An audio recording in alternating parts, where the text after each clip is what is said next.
বয়স চলছে, লাস্ট সময় চলছে। মক্কা বিজয় হয়ে গেল মানে নবীজি আমাদের মাঝে আর থাকবেন না। সাহাবারা বুঝতে পেরেছিলেন, একজনই বুঝতে পেরেছিলেন। তারও কথা তুলে ধরবো আপনাদের সম্মুখে। তো এবার যখন আল্লাহ রাব্বুল আলামিন বলছেন বিসমিল্লাহির রহমানির রহিম, ইদা জাআ নাসরুল্লাহি আল ফাত, যে আল্লাহর যখন সাহায্য চলে আসবে, ইদা জাআ নাসরুল্লাহ, আল্লাহর যখন সাহায্য চলে আসবে, আল্লাহর সাহায্য যখন চলে আসবে, ফাতা মক্কা যখন হয়ে যাবে, মক্কা যখন বিজয় হয়ে যাবে, তখন আপনি দেখতে পাবেন ফি দীনিল্লাহে, ফি দীনিল্লাহে, যে আল্লাহর দ্বীনের দিকে সবাই একে একে অগ্রসর হতে দেখতে পাবেন। লাইনে সারি সারিভাবে দাঁড়িয়ে থাকবে তারা, আল্লাহর দ্বীনের দিকে তারা ছুটে আসবে, এগিয়ে আসবে। ফি দীনিল্লাহি আফওয়াজা, ইয়াদখুলুনা ফি দীনিল্লাহি, আর আপনি যখন দেখবেন ইয়াদখুলুনা, আল্লাহর দ্বীনের দিকে যখন তারা দাখিল হবে, আল্লাহর দ্বীনের দিকে যখন, আল্লাহর দ্বীনে যখন প্রবেশ করবে, ইয়াদখুলুনা মানে দাখিল হওয়া, প্রবেশ করা, এগিয়ে আসা। যখন এগিয়ে আসবে ফি দীনিল্লাহি আফওয়াজা, আর আপনি তখন কি করবেন? ফাসাব্বিহ, ফাসাব্বিহ, যে আপনি, এখানে লাস্টে আছে বড় হা, ছোট হা যদি থাকতো তাহলে মানে আলাদা হয়ে যেত ভাই। এখানে ফাসাব্বিহ, ফাসাব্বিহ, যে আপনি যখন দেখবেন যে মানুষেরা দ্বীনের দিকে ছুটে এলো, তখন আপনি বেশি করে তাসবিহ পাঠ করবেন। কাকে আল্লাহ বলছেন? নবীজিকে বললেন বিহামদি, আর আল্লাহর বেশি বেশি করে হামদ সানা করবেন, প্রশংসা করবেন। ওয়াস্তাগফির, আর বেশি করে ইস্তেগফার করবেন। ইন্নাহু কানা তাওয়াবা, আর নিশ্চয়ই আল্লাহ তাওবাকারীকেই পছন্দ করেন। তাহলে এখান থেকে বোঝা যাচ্ছে যে ফি দীনিল্লাহি আফওয়াজা, নবীজিকে যখন আল্লাহ রাব্বুল আলামিন শেষ বয়সে, শেষ সময়ে এই সূরা অবতীর্ণ করে, নবীজির এই সূরার মধ্যেই নবীজির ওয়াফাতের ইঙ্গিত দিয়েছিলেন আল্লাহ, নবীজির মৃত্যুর ইঙ্গিত দিয়েছিলেন আল্লাহ।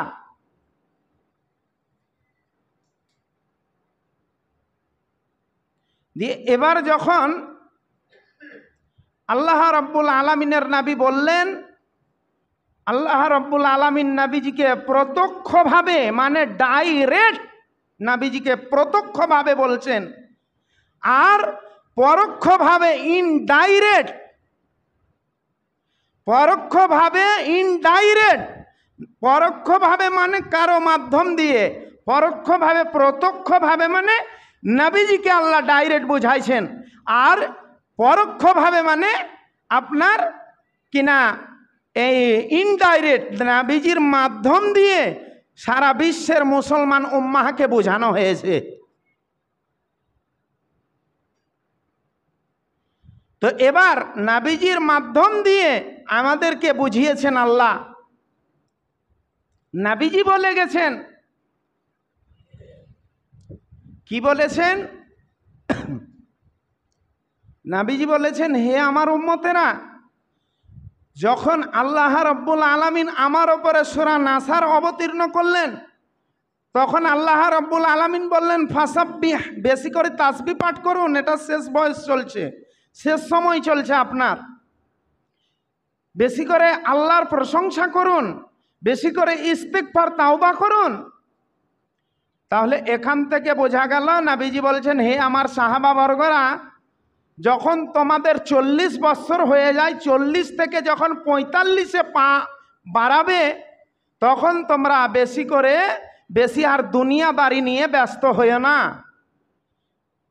হতে পারে 40 থেকে কেউ 45 আর পেল না। তাহলে নবীজি বলছেন যখনই তোমাদের 40 পেরিয়ে গেল তখন আর দুনিয়া দুনিয়া নিয়ে ব্যস্ত হয়ে না। এখনো কত বাবাজি আছে বুঝতে পারলেন যে আপনার কোমর বেঁকা হয়ে গেছে, উঠতে লাঠি বসতে মাটি, কোমর বেঁকা হয়ে গেছে, বাপরে মারে করছে, তবুও দুনিয়া নিয়ে ব্যস্ত হয়ে আছে। এক পা জমিনে আছে আর এক পা কবরে আছে, তবুও সে দুনিয়াদারি নিয়েই ব্যস্ত হয়ে আছে। যেহেতু আমার নবীজিকে আল্লাহ জানিয়ে দিলেন যে ওগো নবী, আপনার শেষ বয়স চলছে, এখন বেশি করে তাসবিহ পাঠ করুন, বেশি করে ইস্তেগফার করুন, বেশি করে তাওবা করুন, বেশি করে প্রশংসা করুন। কার? আপনার রবের, আপনার প্রভুর।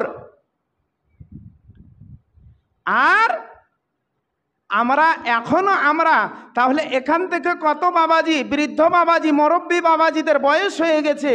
তাহলে বয়স যখন হবে কত, এখন আপনার এই সমাজে আছে, আপনার এই গ্রামে আছে, আপনার এই টলাতে আছে যে চুল পেকে গেছে, দাড়ি পেকে গেছে, আপনার কোমর বাঁকা হয়ে গেছে, এখনও দুনিয়া নিয়ে ব্যস্ত হয়ে আছে। বড় ছেলেটা ঘাস নিয়ে এলো না বকরির জন্যে, ছোট মেজো ছেলেটা গরুর জন্য ঘাস কেটে নিয়ে এলো না, মাঠ যায় না, দোকান কখন খুলবি, এই রকম করে ব্যস্ত হয়ে আছে বাপ, বুঝতে পারলেন? তাহলে এখান থেকে বোঝা গেল যার যত বয়স বেশি হবে তাকে, আপনার এই সূরা থেকে বোঝা গেল যে যার বয়স বেশি হবে তাকে আল্লাহ মুখী হতে হবে বেশি করে। এই চুগলামি, গোপন অনুমান, ধারণা, কোমর বেঁকিয়ে গেছে, পায়ে হাঁটুর ব্যথা, বাতের ব্যথা, তবুও আপনি পানের দোকানে, চায়ের দোকানে বসে থাকছেন, লজ্জা হয় না? টিভি দেখছেন, লজ্জা হয় না? ফিল্ম চলছে, ল্যাংটা ফিল্ম চলছে চায়ের দোকানে। আর চায়ের দোকান তো বলে টিভি ছাড়া চলেই না। আমার এলাকাতে আমি চ্যালেঞ্জ দিয়ে বলছি, একটা যদি দোকানে টিভি দেখতে পান, বুঝতে পারলেন, তাহলে আপনাদের আজীবন গোলামি করব। একটা দোকানে টিভি দেখতে পাবেন না। এই এলাকাতে যেমন আপনার চায়ের দোকানে ব্যাপক পরিমাণে যেমন গল্প আর কুচ্ছা হয়, আমার এলাকাতে ওই রকম চা খাবে ভেনার ভেনার ভেদার ভেদার ভেদার ভেদার, ওই রকম দেখতে পাবেন না। চা খাওয়া হয়ে গেল, পালিয়ে গেল। আছে, আমি বলি না যে আমার এলাকা তুলসী পাতা দিয়ে ধোয়া, সেটাও বলি না। এইরকম বেহায়াপনা, এইরকম নামাজও পড়ছি, কেরামও খেলছি, দাবাও খেলছি, লটারিও কাটছি। কত নামাজি ব্যক্তির নিজে ডাইরেক্ট দেখছি, ছি ছি ছি ছি, যে পকেটে করে লটারি ভরে নিয়ে আসছে মসজিদে, ওর তো ইবাদতই হবে না। এটা তো একটা সুদের সংঘাতে পড়লো। নবী মুহাম্মদ রাসূলুল্লাহ সাল্লাল্লাহু আলাইহি ওয়াসাল্লাম সহিহ বুখারী মুসলিমের হাদিসে রিওয়ায়াতে এসেছে, আর রিবা সাবউনা জুজআন আইসারুহা ইয়ানকার রাজুলু উম্মাহু। আর রিবা সাবউনা জুজআন আইসারুহা আইয়ানকার রাজুলু উম্মাহু, যে সুদের পাপের স্তর হচ্ছে 70টি, তার মধ্যে সর্বনিম্ন ছোট স্তর হচ্ছে যে এক পরিমাণ, যে এক দিরহাম কিংবা সরিষা পরিমাণ যে সুদের আপনার অর্থ অংশগ্রহণ করলো, এর থেকে আর বড় লজ্জার কথা আছে? নবীজি বলছে উম্মাহু, সে তার জননী গর্ভধারিণী মাতাকে বিবাহ করলো, সে তার জন্মধাত্রী মাকে, গর্ভধারিণী মাকে বিবাহ করলো, যে এক টুকরা সুদের অর্থ গ্রহণ করলো, যে এক টুকরা সরিষা পরিমাণ সুদের অংশ গ্রহণ করলো, সে নিজের জননী মাকে, সে নিজের গর্ভধারিণী মায়ের সাথে জিনা করলো, অবৈধ সম্পর্ক করলো। আপনি কি পারছেন? বাপজিরা, এতে রাগ করার কিছু নাই, কারো চোপা চলবে না এতে। নবীজি আজকে 1450 বছর আগে ঘোষণা দিয়েছেন। আর রিবা মানে সুদ, সাবউনা মানে 70টি, জুজআন আইসারুহা, যে একটু অংশ আপনার সুদের। এই যে লটারিটা, তাহলে এই যে লটারিটা সুদের সংঘাতে পড়ছে, আপনি কি করে পারছেন? এই সামান্য একটু সুদ অংশগ্রহণ করে নিজের মাকে বিবাহ করতে পারলেন আপনি? আস্তাগফিরুল্লাহ, বলতে বড় দুঃখ লাগছে বাপজিরা। বুখারীর হাদিস, এ ভুয়াবাজি কথা বলছি না। তাহলে ওই মুসল্লি লটারি পকেটে করে নিয়ে আসছে নামাজ পড়তে মসজিদে, কি করে ইবাদত কবুল হচ্ছে আল্লাহই মালুম, আল্লাহই ভালো জানে। আমি তো 100% গ্যারেন্টি দিয়ে লিখে দিতে পারি যে ওর ইবাদতই জীবনে কবুল হবে না, এতে কোনো সন্দেহ নেই।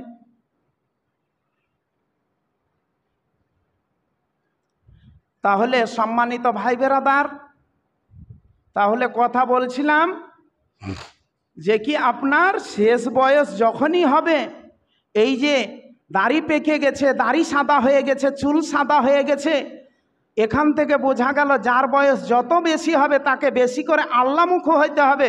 ওই চায়ের দোকানে গিবদ আর টিভি নিয়ে আর ফিল্ম দেখছেন চশমা লাগিয়ে, বাড়ি থেকে চশমা পকেটে করে নিয়ে আসছেন ফিল্ম দেখার জন্য চায়ের দোকানে।